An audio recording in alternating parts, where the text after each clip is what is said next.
Ascent Audio, a division of Recorded Books, presents Giving Effective Feedback by Harvard Business Review, narrated by James Edward Thomas. Publisher's note: this audiobook has bonus material. Please contact whomever you purchased this audiobook from to request the material. Why feedback matters.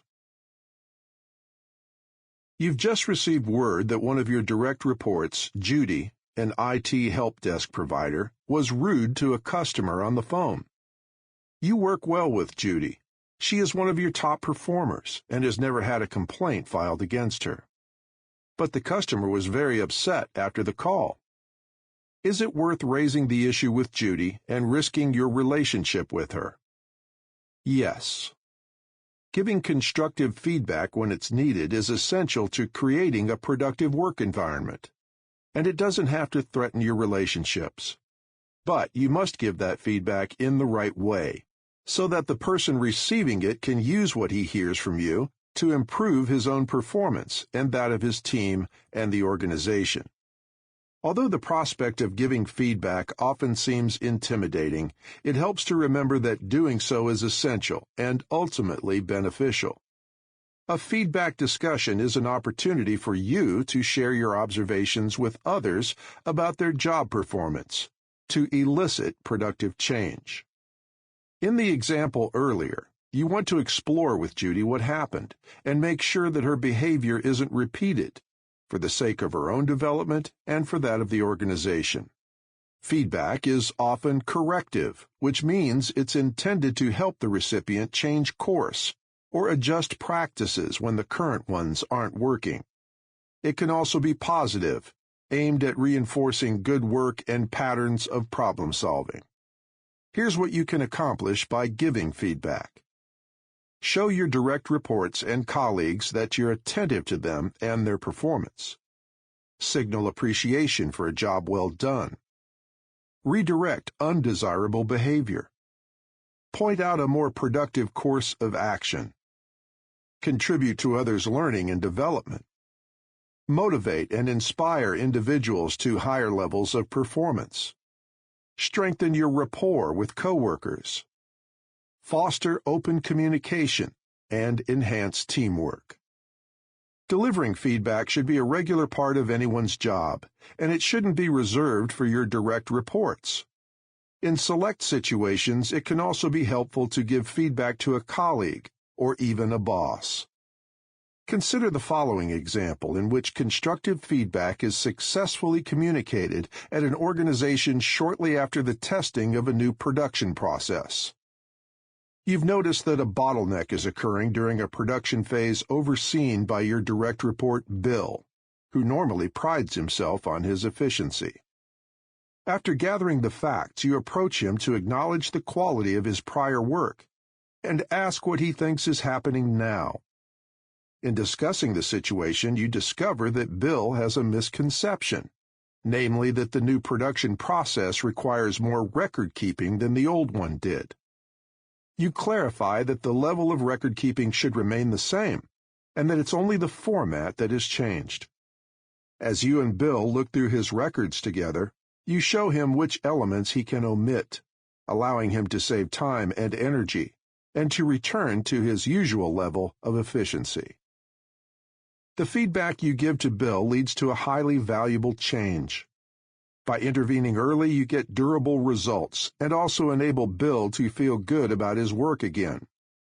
Feedback that people actually hear and use has this effect. What makes feedback effective?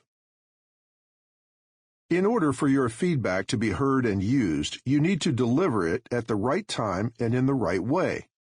To do that well, you need to understand what makes feedback most effective. It is shared frequently and in context. It aims to achieve a specific outcome. It is realistic in its expectations. It shows respect for the recipient. It is a two-way conversation. It is expressed as a point of view rather than an absolute truth. It assumes an opportunity for follow-up. These principles form the foundation of this book, which shows you how to give feedback effectively to improve the performance of your team and those around you. The first step, however, is overcoming your fear of giving feedback. Overcome your fear of giving feedback. Even if in the abstract you know that giving feedback is valuable, you might still be hesitant to do it, especially when it comes to imparting corrective feedback. Some reasons for resistance include: you worry that giving feedback will make the recipient dislike you, or that it will strain your relationship. You assume that the other person cannot handle the feedback. You recall or know of previous instances when the recipient resisted feedback or didn't act on it. You feel that the person is already too stuck in his ways and that the feedback won't be helpful. You fear an awkward or even volatile situation.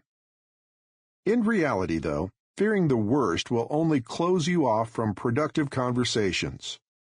Realizing that these hurdles are often self-constructed will help you clear them. So will sharing both positive and corrective feedback on a regular basis, as doing so will help you get used to having these types of conversations. Understanding the most effective way to prepare and handle a feedback discussion will help you overcome some of the issues that are holding you back. Remember, not only is giving feedback worth the risk of straining relationships, it is essential to the health of the organization. Choosing when to give feedback. Providing feedback is not merely a hoop to jump through when the time for performance reviews rolls around. It should be an ongoing process, woven into the fabric of everyday work. That's not to say that every behavior warrants input or a response.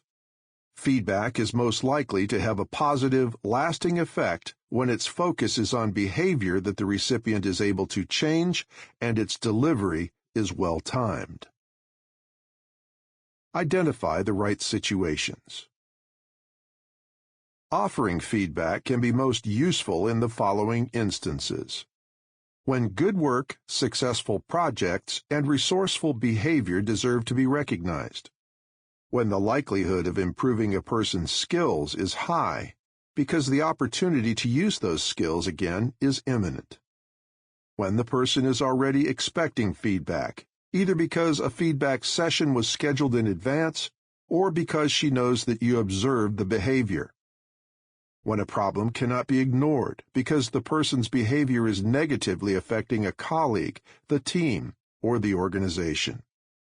In other cases, feedback can be detrimental to the situation. Avoid giving feedback in these circumstances: when you do not have all the information about a given incident; when the only feedback you can offer concerns factors that the recipient cannot easily change or control; when the person who needs the feedback appears to be highly emotional or especially vulnerable immediately after a difficult event; when you do not have the time or the patience to deliver the feedback in a calm and thorough manner; when the feedback is based on your personal preference, not a need for more effective behavior; when you have not yet formulated a possible solution to help the feedback recipient move forward. Bear in mind that when you give positive feedback frequently, your negative feedback, when it is warranted, will seem more credible and less threatening. Offering input only when problems arise may cause people to see you as unappreciative or petty. Perceptions of pettiness are especially likely if the feedback recipient doubts your motives. Before you deliver feedback, be honest with yourself about why you want to give it. Sometimes you may be reacting to your own needs and preferences, not what is best for the team or organization. For example, Sarah juggles more than one project at a time, works late every night, and often rushes to finish her work right before deadlines. She always gets everything done and does it well, but that kind of schedule would stress you out. As Sarah's colleague, you're inclined to reach out to her, to give her corrective feedback on her time management skills. But before you tell her that she's organizing her time poorly, first ask yourself whether her current time management process actually diminishes the quality of her work. Sarah has always been good at collaborating with others, and her work has always been stellar. Perhaps she waits until the last minute because the added pressure helps her focus her energy toward a desired result. Perhaps she works late not because she doesn't have enough time in the day, but because it gives her the opportunity for quiet reflection after others have left the office. In this case, your own work style and preferences may be driving you to give Sarah corrective feedback when it really isn't warranted. If Sarah detects that, she may be less likely to listen to necessary feedback that you offer in the future. Can the behavior be changed? Before choosing to give feedback, you need to understand whether the problem your colleague or direct report is facing is one that can be corrected. Figure 1 illustrates which behaviors and attributes tend to be easy to influence and which may be more difficult. Feedback has the greatest impact on the first 3 items in the figure. You might focus on helping others with areas such as using a new database, job skills, prioritizing tasks, time management, or learning a new tax code, knowledge. Feedback is most likely to affect learning, growth, and change in areas that least threaten the recipient's sense of self-worth. Feedback about attitudes, habits, and personality traits can hit close to home. Does that mean you should not try to influence the behavior of a person who, for instance, wholly dislikes collaboration? Of course not. But it will be more effective to direct your efforts towards, say, getting that person to follow clearly outlined steps in a collaboration protocol, rather than making a blanket demand that she learn to enjoy teamwork. In other words, frame the request as a change in specific tasks or behaviors, rather than a personality makeover.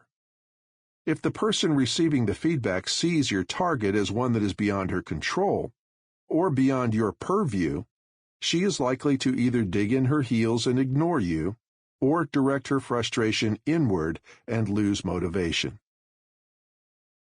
Time the feedback.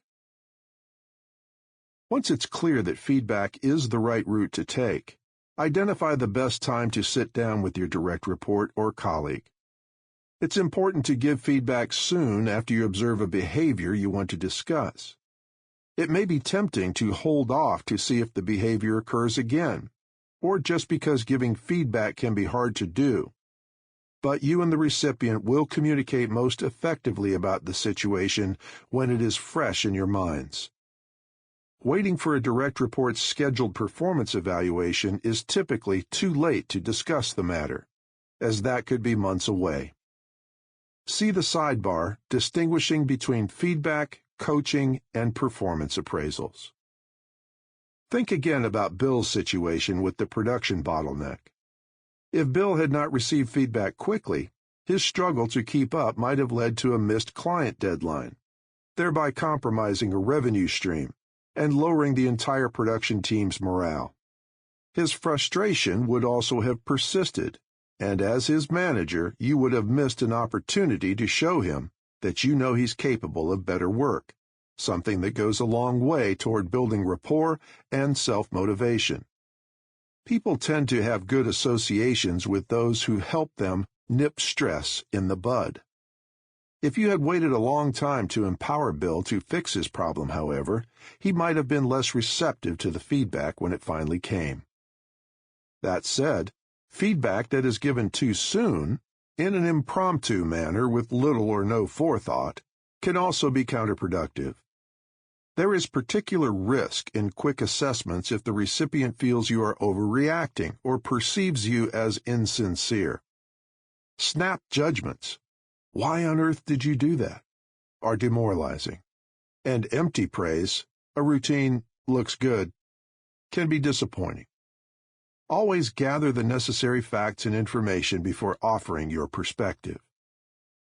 Now think back to Judy, your direct report who upset the customer during a phone call.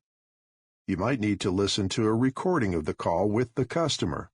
Review any pertinent records or transactions, and talk with other employees who witnessed the event to get the full story before talking to Judy directly. Distinguishing between feedback, coaching, and performance appraisals. If you determine that someone simply must change his attitudes or habits in order to perform well, one feedback discussion alone may not be enough.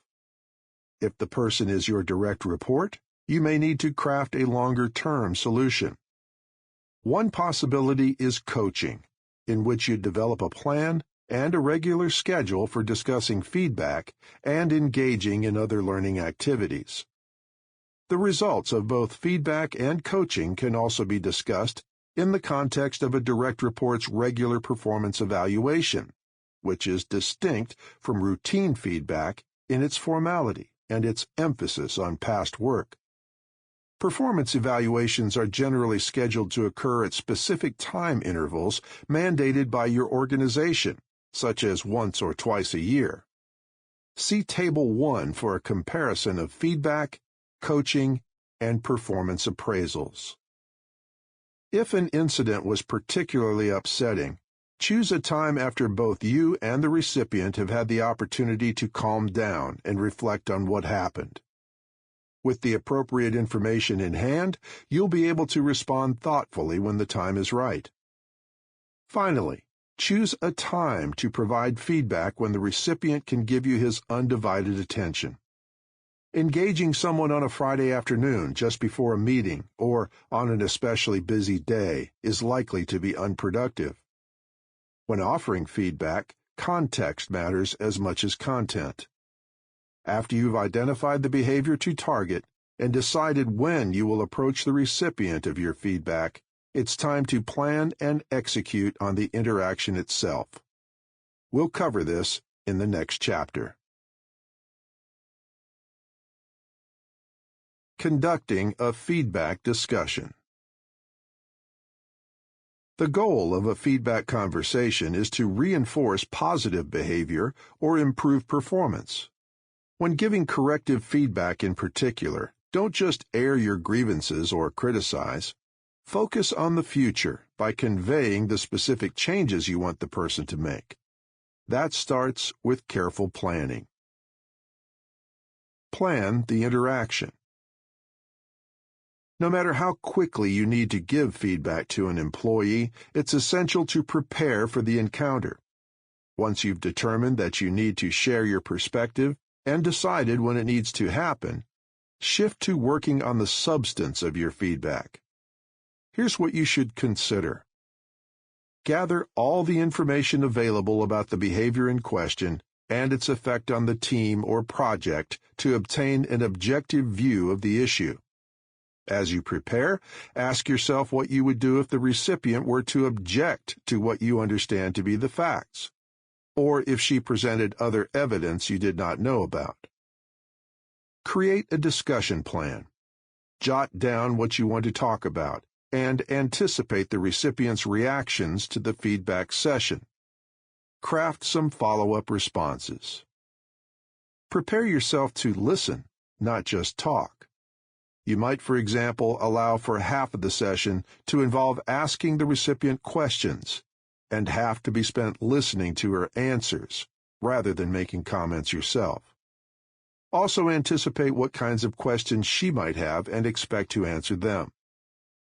Consider what you want to get out of the discussion, both in the short term and the long term. We'll discuss this in more detail in the upcoming chapter, Developing an Action Plan. Organize your thoughts in writing.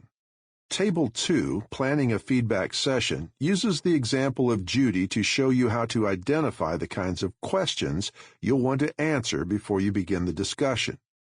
Then consider the logistics of your feedback session. Whenever possible, give the recipient advance notice that you want to speak with her regarding some performance feedback. Find a time that she will find convenient, but without undue delay. Arrange to hold the discussion in private, particularly if the feedback is corrective. Arrange to have note-taking and scheduling tools at your disposal to record important points during the meeting as they're discussed. Having a pen, paper, and your electronic calendar at the ready shows that you intend to follow up.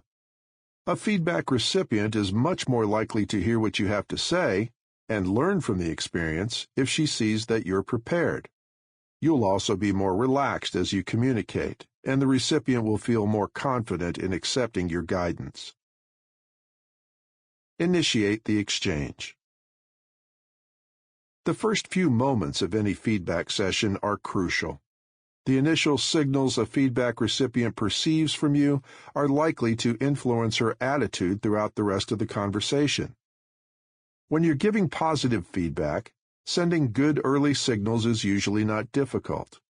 The very context that you want to say something complimentary is often enough. Identify what you're praising in specific terms. For example, Maria, you did a great job on the Simmons project this past week. I was particularly impressed with how you handled the client's concerns about deadlines and the action plan you developed in response. I'd like to show what you did to the rest of the team. Don't end there. Ask Maria what allowed her to do such a great job. You may discover gems you didn't anticipate. Corrective feedback can be more difficult. There is no foolproof formula, as individual circumstances and personalities will determine the best course of action. But these principles can help. Sit without physical obstacles such as tables or desks between you. Avoid interruptions. Silence your phone if you can, and ignore email, texts, and other intrusions during the conversation. Focus completely on the person you're speaking with. Adapt your communication style to that of the recipient. For example, if she's a very social person, spend a few minutes talking casually before starting the feedback session in earnest. Assume a tone close to that of an experienced teacher. Show confidence in the guidance you provide, but don't be patronizing or judgmental in offering it. Consider the recipient's point of view and perspective. Try to understand who she is and how she wants to grow. Imagine yourself in the other person's shoes. Consider what you would need to hear in order to walk away from the conversation feeling ready for positive change.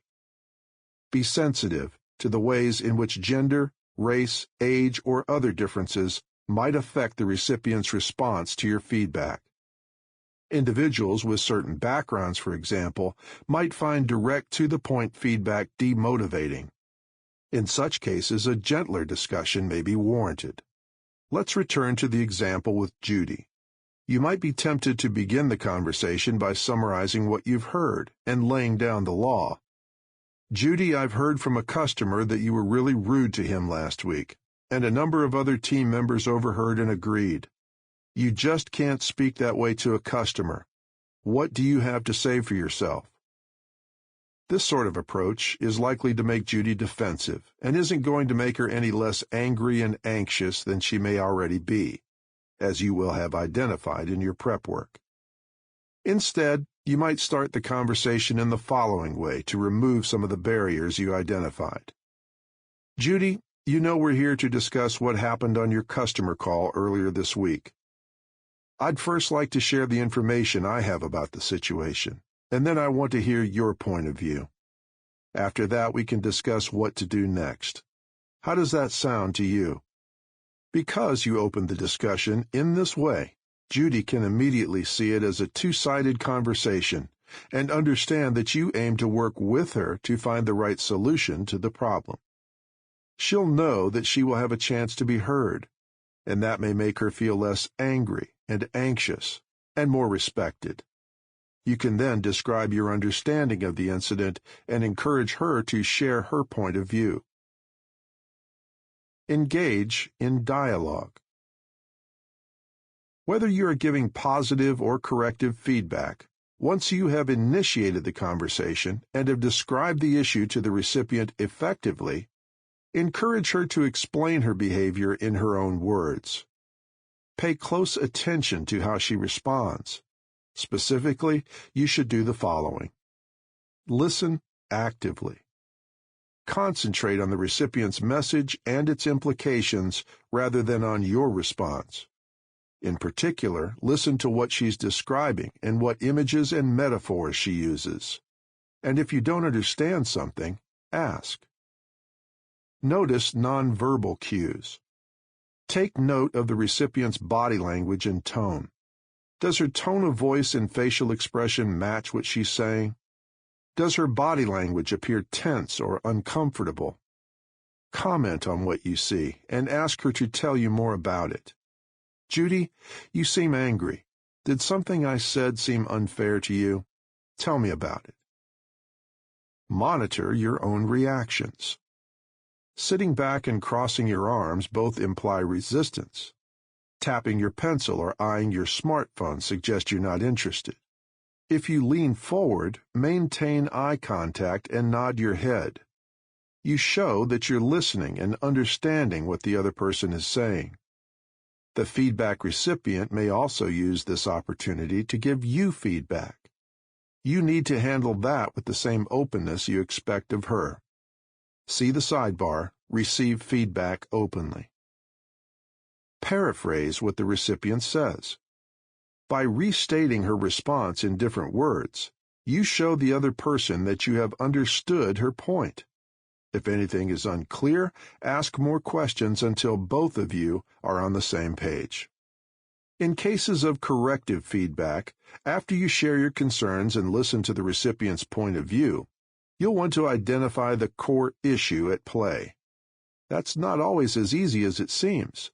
Sometimes surface behavior stems from a deeper problem. Receive feedback openly. As you talk about an issue, listen to the recipient and ask questions. You may discover that he has feedback for you about a particular process, how you communicate, or how you've interpreted the issue at hand. You must learn how to receive feedback openly and to value its rewards. When others give you honest feedback, you have an opportunity to improve your relationships with them by showing how well you interact with people, your awareness of the impact of your own behavior and actions on others, and your process for getting work done. Here are some tips to remember as you receive feedback. Listen carefully to the other person's point of view, and consider the feedback giver's intention. What does he want you to take away from this discussion? Think about the validity of the feedback and ask questions if you're unclear about anything that's been said. Let your defenses down. If you find yourself getting upset, try breathing deeply or taking a short break. Resist the urge to justify the behavior or actions that are being criticized. Wait for your chance to respond and present your perspective clearly and calmly. Identify what you can learn from the feedback. Focus on how you can improve in the future and how the person giving the feedback may be able to help with that effort. Come up with a plan of action. Work with the person giving the feedback to develop a series of steps you can take and ask for his support. Write down your plan as you discuss it. Finally, recognize when criticism of your behavior, even when valid, has no place in the current conversation. If that is the case, set aside a separate time to discuss that feedback and continue with the issue at hand. You always have the right to verify feedback you've received with other sources of information. This can help validate or modify the message you've been given. But always thank the other person for the feedback. It's a gift that can improve your relationship. If, for example, you have an employee who is regularly late to work, you may both agree that's the problem that needs to be solved. But the underlying causes may not be evident. She may be late to work because she's having difficulties at home, or she may be unhappy about work and resisting coming into the office. She may simply be unconcerned about her precise arrival time because she consistently gets her work done in a timely manner. Digging down to the root cause will allow you to analyze next steps that can correct the behavior and help the recipient and the rest of the team work more productively. There is no easy script to follow for feedback discussions. Every conversation. Sample complete. Ready to continue?